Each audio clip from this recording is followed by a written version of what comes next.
as I said in the title, I'm going to talk about minimal surfaces through the Weierstrass representation formula, and I'm going to try to explain a lot for those who are students how complex analysis will use in this way how to study minimal surfaces. And this tool that we are going to use to study minimal surfaces is going to be the Weierstrass representation formula. Okay. This is going to be the outline of the talk. First, I'm going to say something about minimal surfaces, some properties, and I'm going to present which I call Weierstrass representation 1, because later I'm going to present a Weierstrass representation 2. And once we have this initial tool, I'm going to present 3 different ways to use complex analysis into the study of minimal surfaces. First, I'm going to show how what is the Runge-Mergelian theorem and how professors Jorge and Xavier use this result, which is natural for complex analysis and holomorphic functions, in order to construct minimal surfaces. And since professors Jorge and Xavier are both Brazilian mathematicians, this is the perfect place to show their work.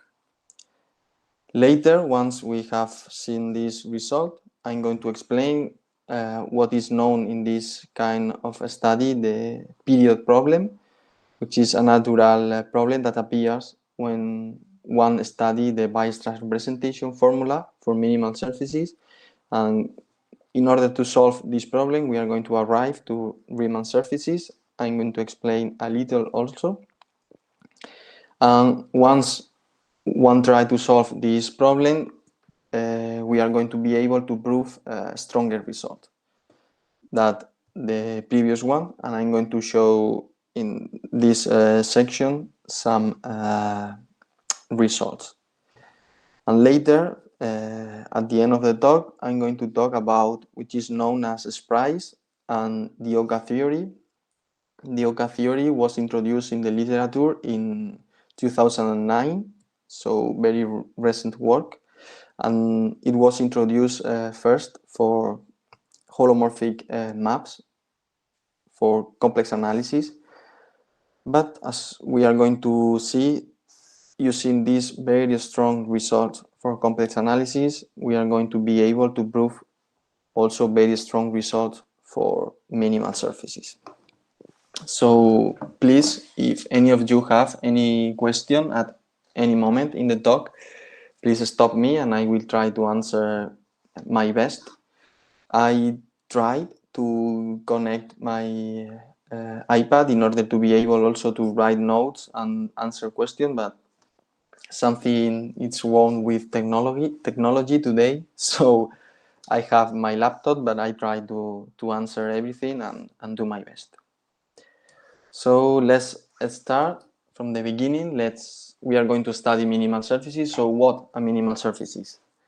We take S, an orientable surface, immersed in Rn, always with n greater than 3.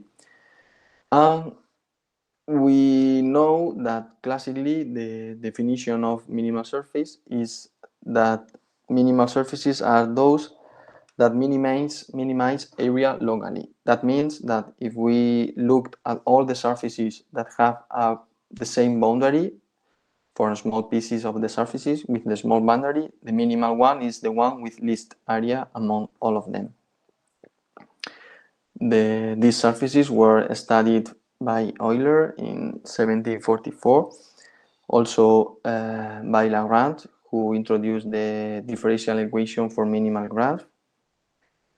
Also, Mesnier characterized those surfaces as the surfaces that have vanishing mean curvature vector at any point. And this is now the definition that we usually introduce to a student. A minimal surface is that surface that has mean curvature 0 at any point. Also, the plateau using soap fins prove with experiments that there exists a lot of minimal surfaces that bound any prescribed curve. And Douglas and Radeau proved mathematically this problem, which is known as the Plateau problem, and this is a very strong existent result for minimal surfaces. But I'm not going to go this line.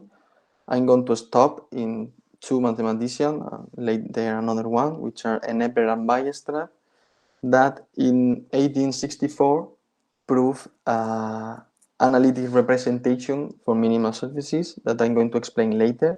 But basically, they prove that it is equivalent to construct a minimal surfaces and to construct some holomorphic functions. And there is a relation in both directions. Later, some years later, Osserman used this fact in order to prove a lot of properties and results for minimal surfaces. Okay, why this analytic representation works? Okay, we take an immersion X, which is going to be conformal, and for now, let's say that it is defined on a Riemann surface M. We may think this is as the topological surface, and the image of M by X is going to be the surface in Rm. In this situation, if one computes the metric Laplacian, then we get that this expression, that the Laplacian of the coordinates of the immersion is 2 times the mean curvature vector field. And using this equation, it is very easy to see that the immersion is going to be minimal, H0, if and only if the coordinates are harmonics. And in such a case, due to the properties of harmonic maps, the Riemann surface M has to be an open Riemann surface. But in order to present the result, I'm going to do some computation to show the Weierstrass representation, very easy one. So we start taking omega, a simply connected domain of R2, we are going to consider as C, the complex plane. We take an immersion defined on omega, and we call F, E, F, and G the metric coefficients, so the first fundamental form. In this situation, we define this map that depends for each coordinate x k of the immersion.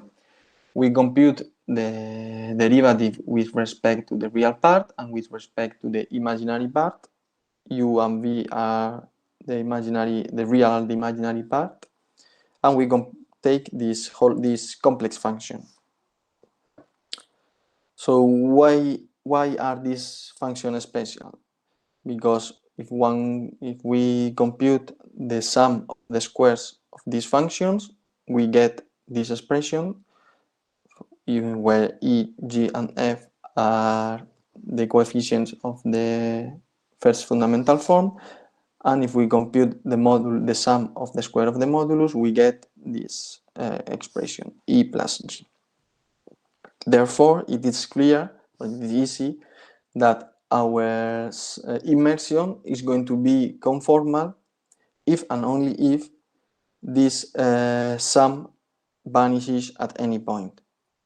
Since this expression, in order to an immersion to be conformal, F has to be 0 and E equal G. So we have here that this is 0. And if we want that this is 0, then the real part and the imaginary part has to be 0. So we have also that the sum is 0. We get also this equivalent that if we forget for a moment that this is an immersion, we may characterize the fact that this map X is an immersion in terms of E and G. So we need that this sum, that E of G are different from 0.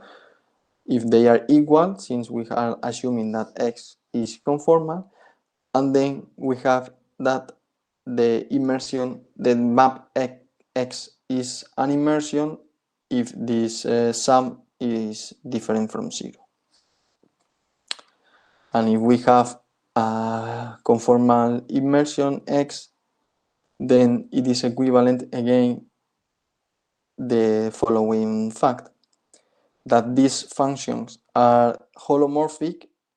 That means that if one goes to the Cauchy-Riemann equation, that we have to compute the derivative of the real part with respect to the real with respect to u, and we have here the second derivative with respect to u 2 times.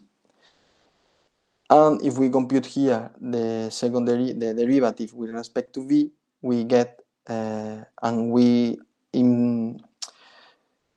impose that these two values are equal, that the Cauchy-Riemann equation, then we get that this function is holomorphic. No, sorry, this function is harmonic, and since this is a simply connected domain and we are working if this if the coordinate x are harmonic, then by the computation we have before here, we need that the immersion is minimal. And these are the computation or the proof of what is known as the Weierstrass representation, which is summarizing the following. We are going to associate to a conformal minimal immersion that I am going to denote by CMI M holomorphic function, which are going to be the function that I defined before. And we have that we may go in both directions. If we have phi1, phi holomorphic, no, sorry, if this is in the other direction. If we start with x being a conformal minimal immersion, then the function phi1, phi defined as before vanishes. The sum of the square of vanishes, and the sum of the square of the modulus never vanishes at any point. And conversely, if we have, this is the interesting part, holomorphic function phi1, phi that verify these two conditions, then we may construct a conformal minimal immersion by this expression, just computing the integral of the real part of each one of the functions.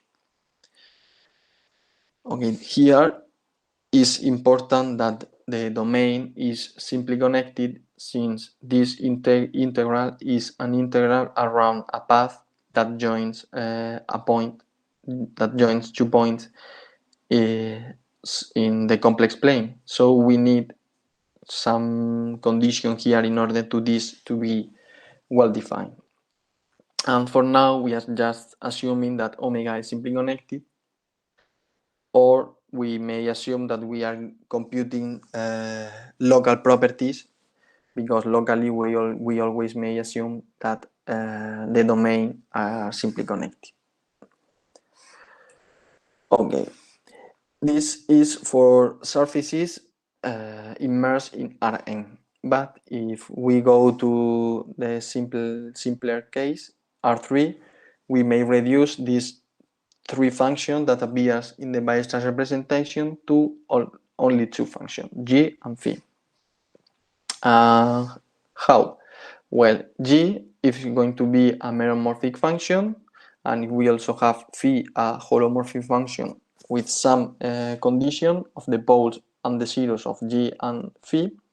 That condition means that these functions that I put here, this one, these 2, and these 3, are holomorphic, because this is going to be the phi1, phi2, and phi3 that appear in the slides before. Well, in such a situation, g and phi verifying this condition, then we may compute a conformal minimal immersion by this expression, which is usually called the Weierstrass representation of the minimal surface, of the Weierstrass representation formula. And conversely, if we have a conformal minimal immersion and we define phi1, phi2, and phi3 as before, then we may recover the function g and phi that appears in this expression just by taking these to computation. Okay, so before to show the theorem of Jorge and Xavier, which is going to be the first application, I'm going to show some examples of how this representation works. For instance, we may recover the Neper surface using omega, the domain C, function g just the identity, and function phi as the identity. In such a case, after compute the integral, we arrive to this expression, which is a parametrization of the Neper surfaces. We also may have we may recover the catenoid. In this case, we have G as the identity and phi as 1 over z. And in such a case, this is the parametrization that we get for the immersion. Also, we may recover the helicoid with different functions G and phi. Just one remark before continuing. Here you may say or you may ask that this domain is not simply connected. That's true. And this is a problem in order to define this expression, because we have an integral, we may have integral around loops. Well, I'm going to explain later that this could be really, and it is a problem, but in these two cases, here for the catenoid with these two functions, and here for the helicoid, for these two functions, the integral that I showed before is well defined, and we exactly recover parametrization of the helicoid and of the catenoid, which are global in the sense that we recover all the surface. Okay. Now I'm going to show some result that use this representation and the complex analytic tool that we are going to use in order to prove. So if you recall what the Weierstrass representation is, we need to construct or to find a holomorphic function, and once we have holomorphic function, we may construct the minimal surface. So okay, let's make use of the existing result natural for complex analysis, and one of these results is the Rouge Theorem, which characterize a topological condition that has to verify a compact subset K in order to have the following: that every holomorphic function which is defined on an unspecified neighborhood of K may be uniformly approximated on K by holomorphic polynomials, in particular by holomorphic function.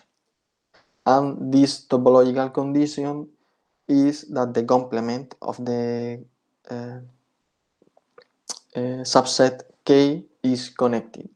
So every time we have a compact subset with whose complement is connected and a holomorphic function defined on an unspecified neighborhood of this compact, we may approximate this by holomorphic polynomials, which in particular are defined not only on K, but also on the whole complex plane C.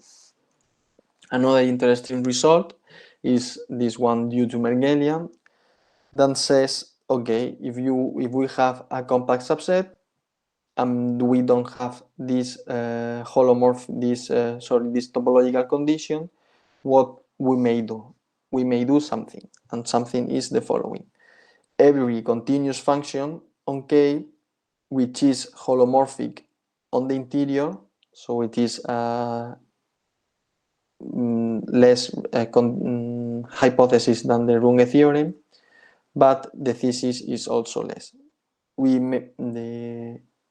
Every continuous function which is holomorphic on the interior may be uniformly approximated not in the whole complex plane, but it is possible to approximate on a neighborhood of K by holomorphic function. So we are able to grow a little from the compact subset with a continuous function up to the boundary, we may go to a bigger domain.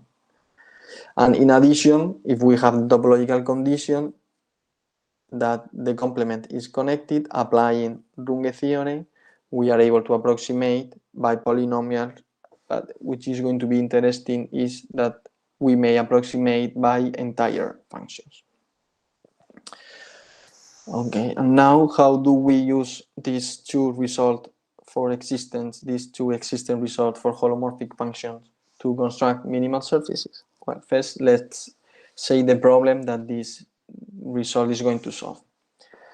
If you probably know that Calabi and Zhao propose a lot of problems for mathematicians. In particular, they ask these two questions, and they conjecture that there no exist complete minimal surfaces which are bounded in Rn.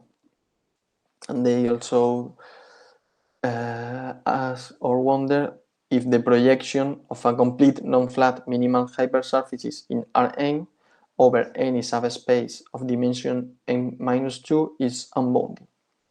So they are asking, I mean, this is the conjecture, but they were studying the global behavior of minimal surfaces when going to infinity in R3 or Rn. And in particular, they state these two conjectures.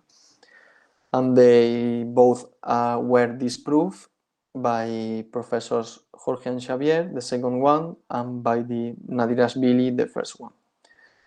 The second one was disproved by this result that asserts that there exists a complete non-flat minimal disk contained in a slab or R3, and the first one was disproved by Nadirashvili with the result that there exists a complete minimal disk contained in a ball of R3.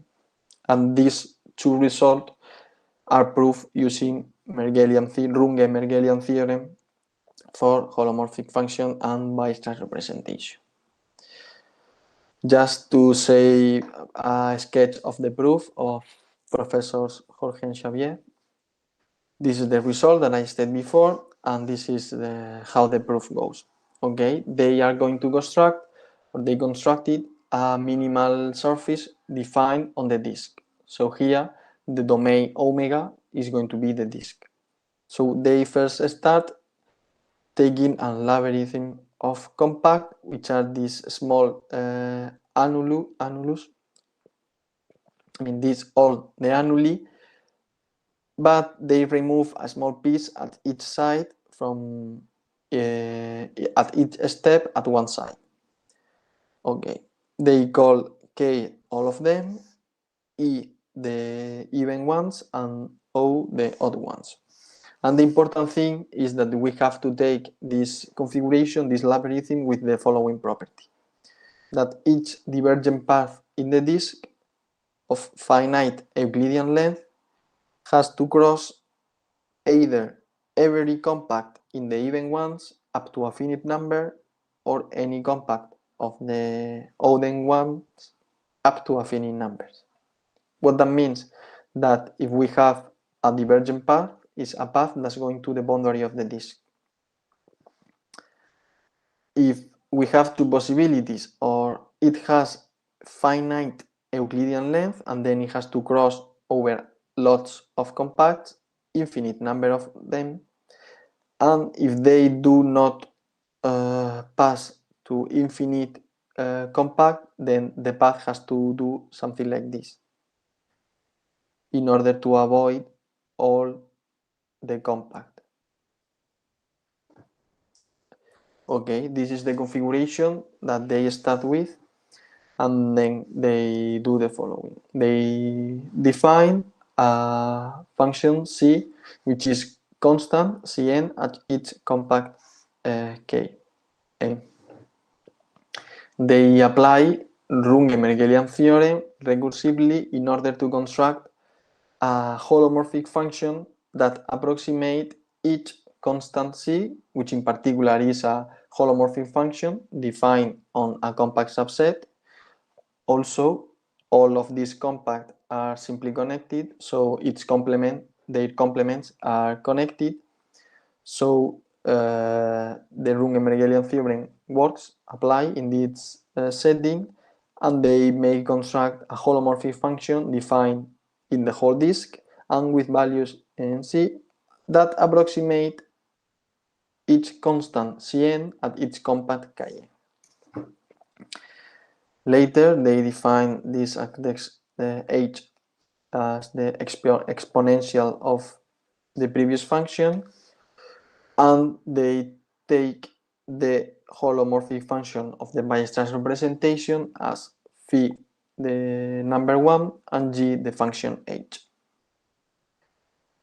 Recall that h is always positive, so we have here the conditions that we want in order to the Weierstrass representation works, and then we may define a non-flat complete minimal surfaces using the Weierstrass representation, since the last coordinate is just the integral from 0 to z of 1.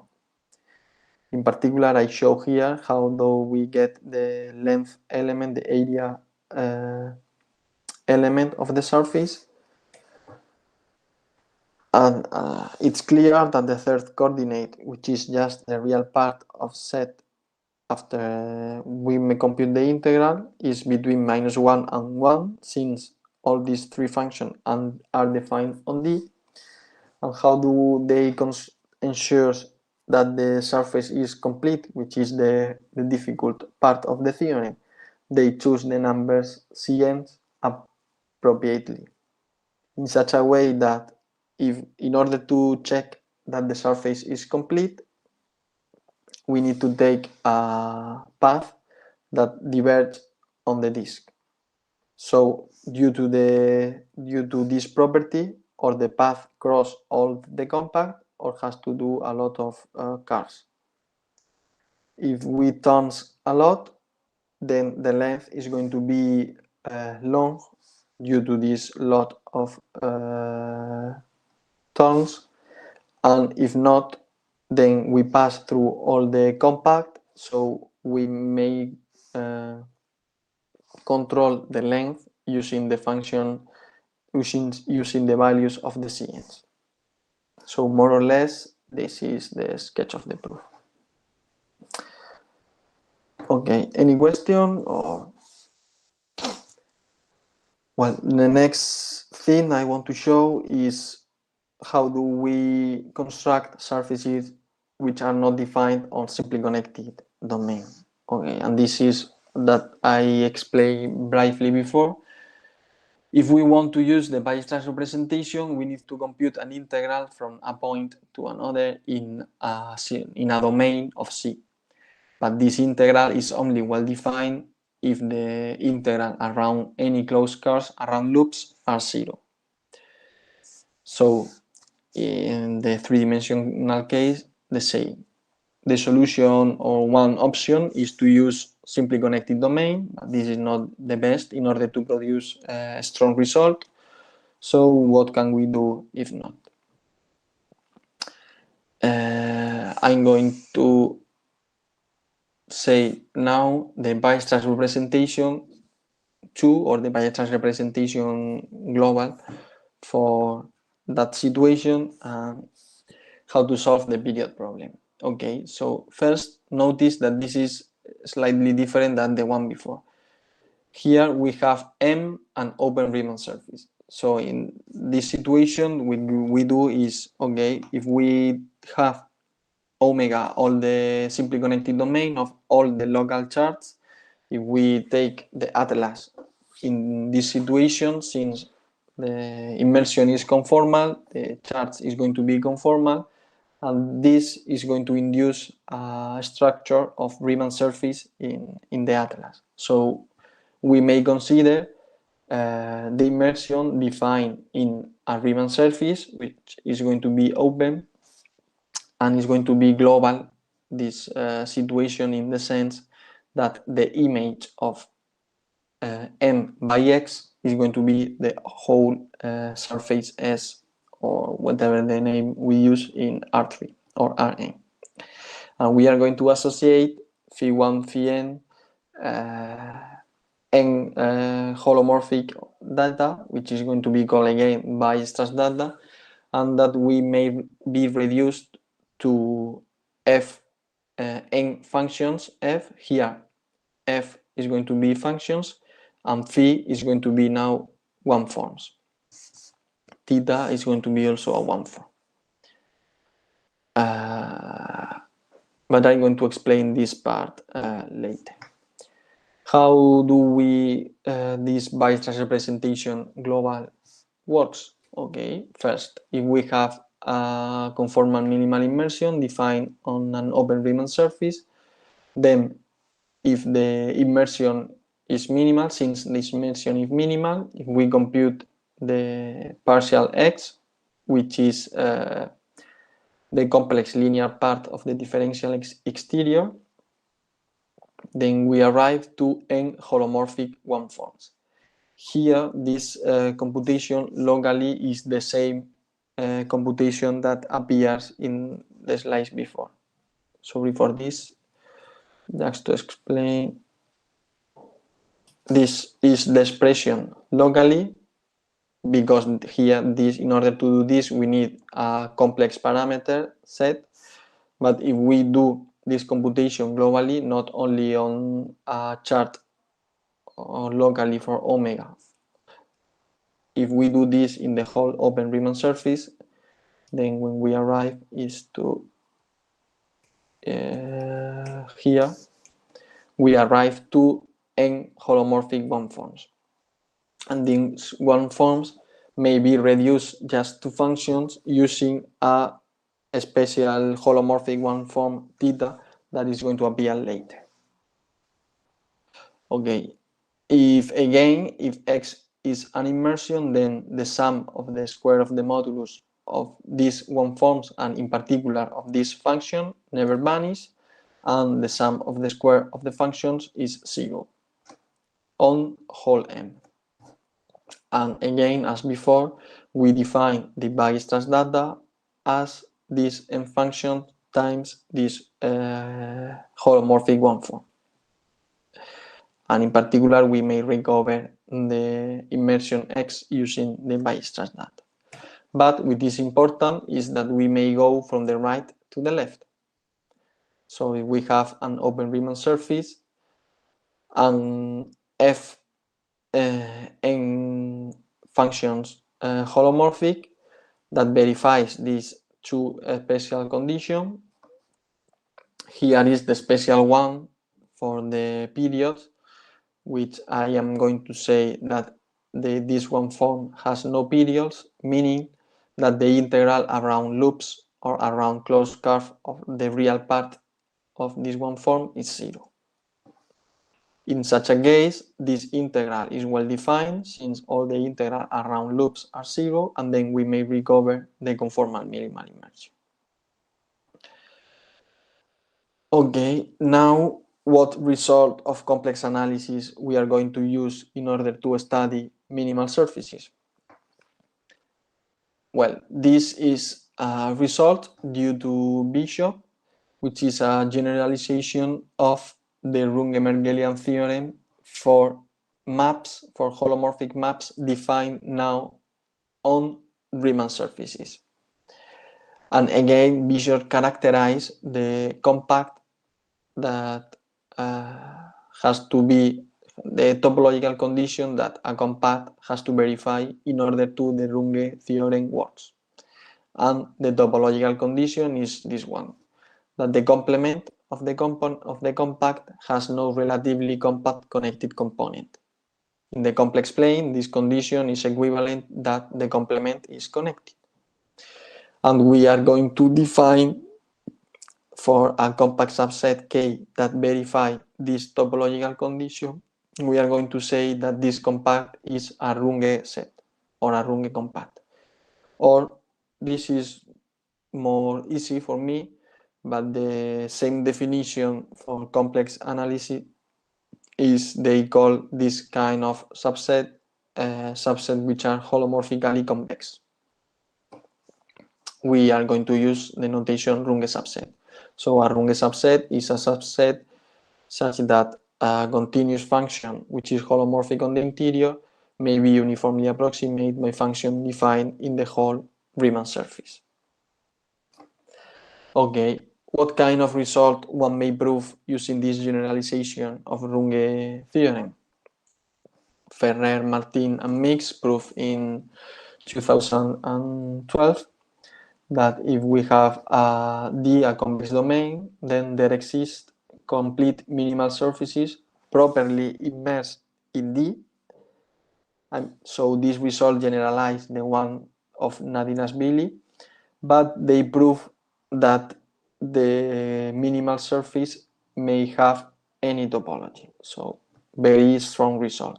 Here we don't need to assume that the domain is simply connected or the topology is simple. Here we may have any topology.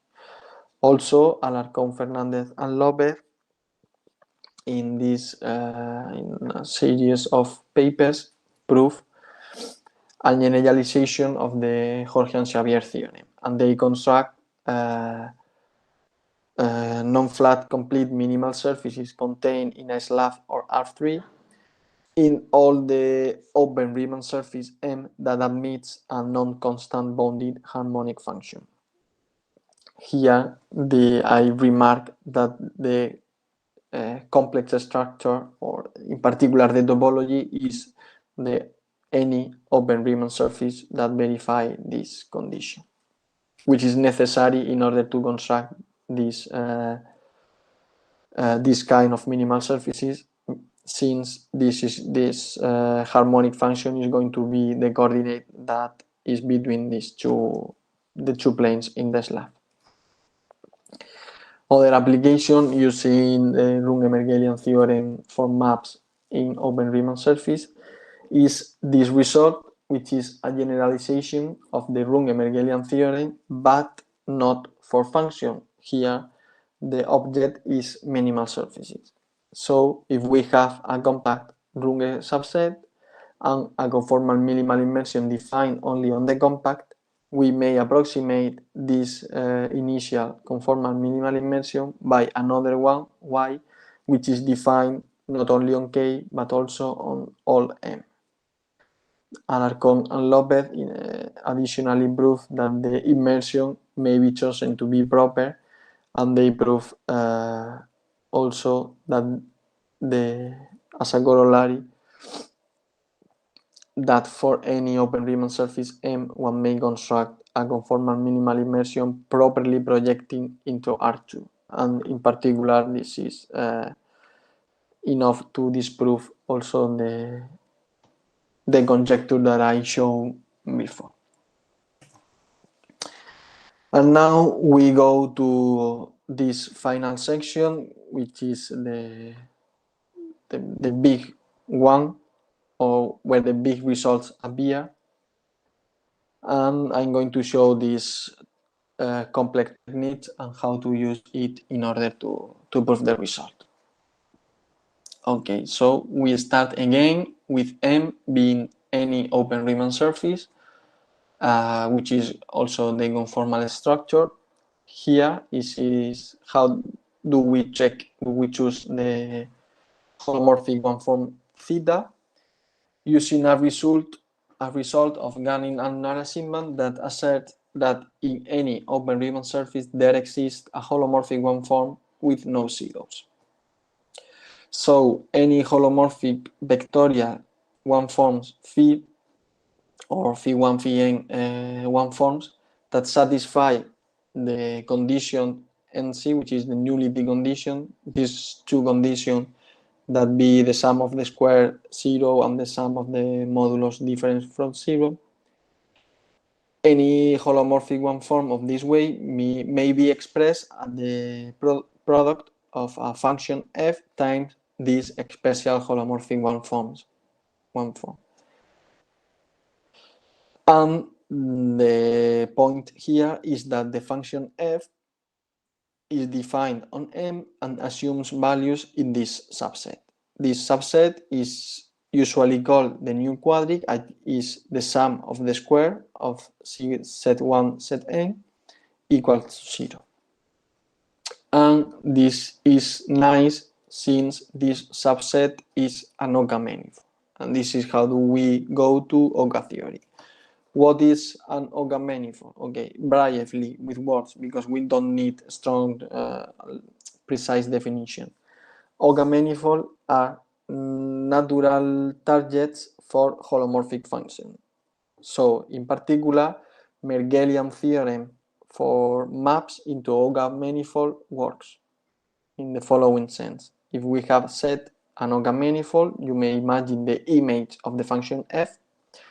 Then if we have a Runge subset K and a holomorphic map F, which is defined on K and assumes values on set, then we may approximate F uniformly by maps that are defined in the whole open Riemann surface M and assumes values in the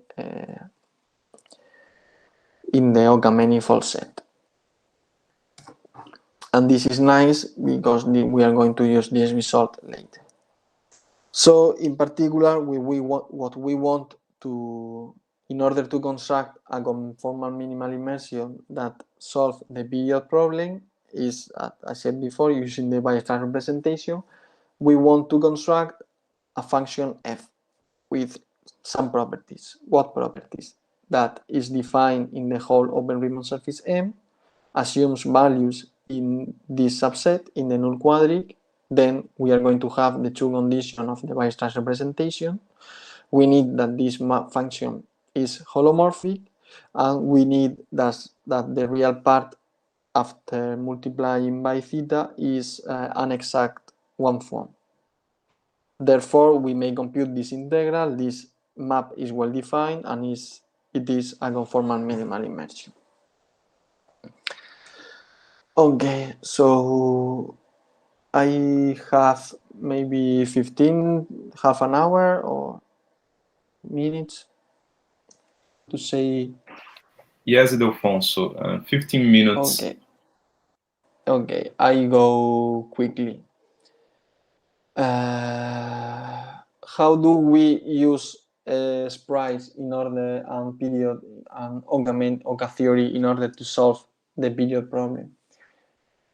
Okay, we take curves. Maybe yes, we take phi1 gamma 1 gamma n, a base of the homology, and S we call the union of all these curves. I now would like to do some picture in that place, but I cannot do with my computer. But the idea is I have also something right. We want to construct a function P, which is going to be the period map, which is a checking function in the sense that this function P is going to be zero. Yes, it's going to be zero if the function f that we put here, or in the value of the map, is good in order to apply the Weierstrass representation. It's good in the sense that the integral around the loops, which are a base of the homology, are zero. So what we need to know is that when the function p is zero, then this one form is exact, and then we may compute this integral, and then we may use the Weierstrass representation formula. Now I have here a lot of properties of this function that are true due to the place where the function f assumes values is an Oka manifold. I'm using sprites, which is just make the function f of depend of a parameter, a complex parameter, and then for each value of this complex parameter, we have a different function f. We do this dependency in such a way that we are able to apply the inverse function theorem, and we are going to find a special complex value for this parameter that solve the period problem.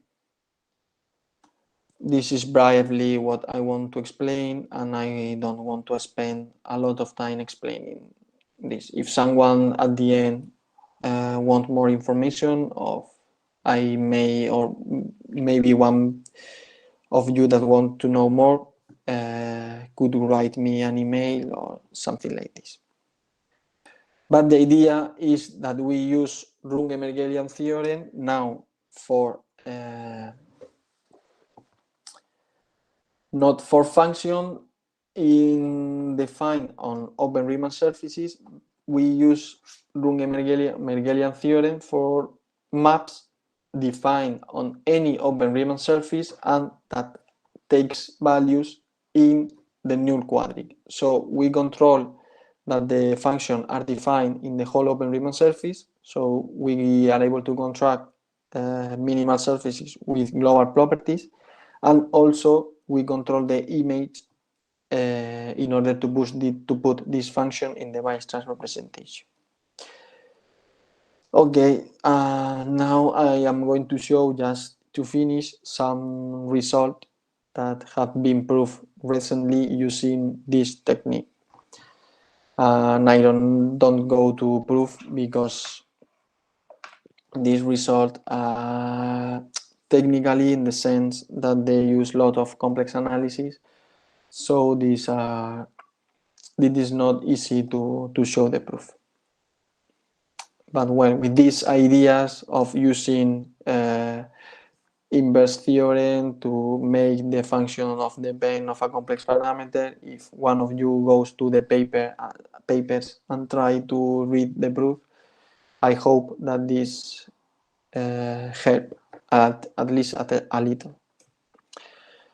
Okay, first result I want to show is I have showed you before the Runge-Mergelian theorem for maps, and this is a generalization of Runge-Mergelian theorem, not for map but for minimal surfaces. So now I'm going to show you that there is a strong relation between result for holomorphic functions and result for minimal surfaces.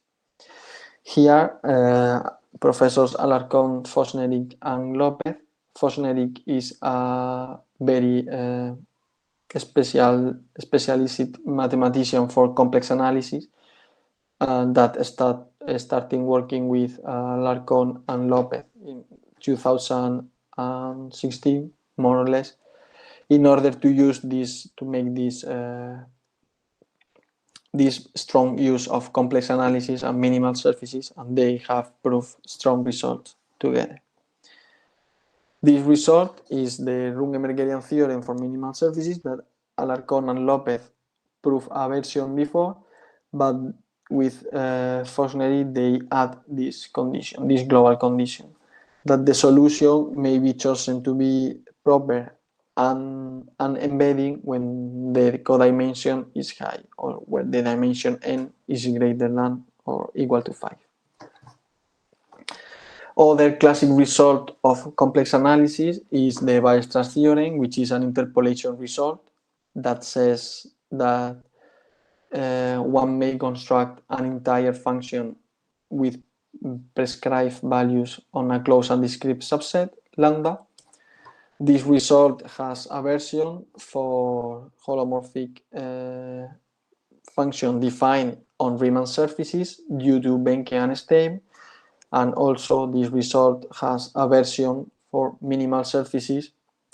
This is a result of Professor Alarcón and myself, and this is one of the results of my thesis, which is a generalization of Weierstrass theorem for minimal surfaces that says that we were able to prescribe the values of a complete minimal surface at any closed and discrete subset of any of our Riemann surfaces. So in particular, if we have points in R3 or Rn, we are able to find a minimal surface that pass through this point. And in particular, we may add global properties for this solution to be proper and embedded when the values that we prescribe and lambda are. This is not another. The Rouge Theorem ensures that the approximation may be done by polynomials. If we try to generalize this result to open Riemann surface using polynomials, what we get is this result due to Royden, which says the following.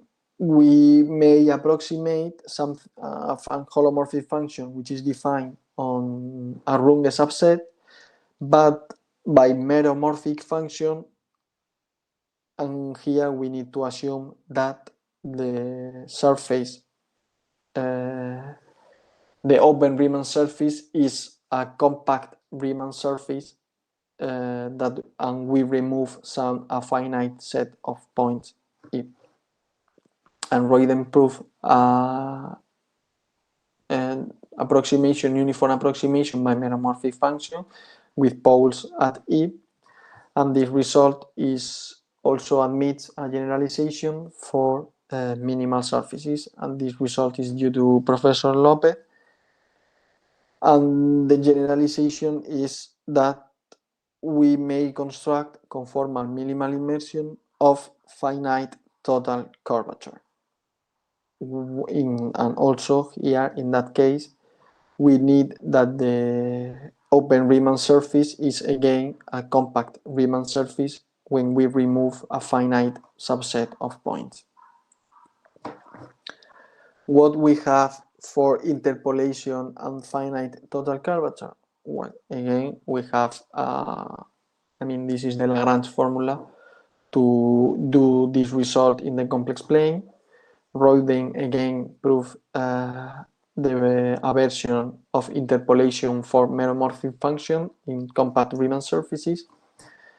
And Alarcón, Lopez, and myself, again in my thesis, prove an interpolation result now for minimal surfaces with finite total curvature. In all of these results, what we do is to add some more properties to the functions f that we use to do the Weierstrass representation, and these two additional properties translate into properties of the minimal surface. Okay, I think that I have two more results just to show you the strong result that one may prove using minimal surface. This is another one. First, Karleman theorem for maps for holomorphic function in the complex plane says that we may approximate now a function which is defined on a line. A line, for instance, be R in C, and epsilon a continuous function. Then we may approximate f by a function, an entire function, and this approximation may be done better than the error function epsilon. Again, this result has a generalization for minimal surfaces in the following sense: that if we have M an open Riemann surface and R a proper embedded curve in the Riemann surface, then we may approximate this continuous. First we need to take a continuous function which is defined on F and the error function. Then now, yes, we may construct a conformal minimal immersion that approximate better than the function epsilon the initial one f that we have defined on R. And just the last result that I want to show is, maybe I don't go to detail, but if you know the Mittag-Lefebvre result for complex function, which is a result that ensures that one may prescribe for a meromorphic function the zeros and the poles of a meromorphic function, and Alarcón and Lopez prove a natural generalization of this result to minimal surface, and they construct minimal surfaces that has contact with of any order, which is the generalization of the zero, and that has a good behavior at infinity, which is the generalization of the pole for a complete minimal surface. And that's all I want to say, and thank you very much for your attention.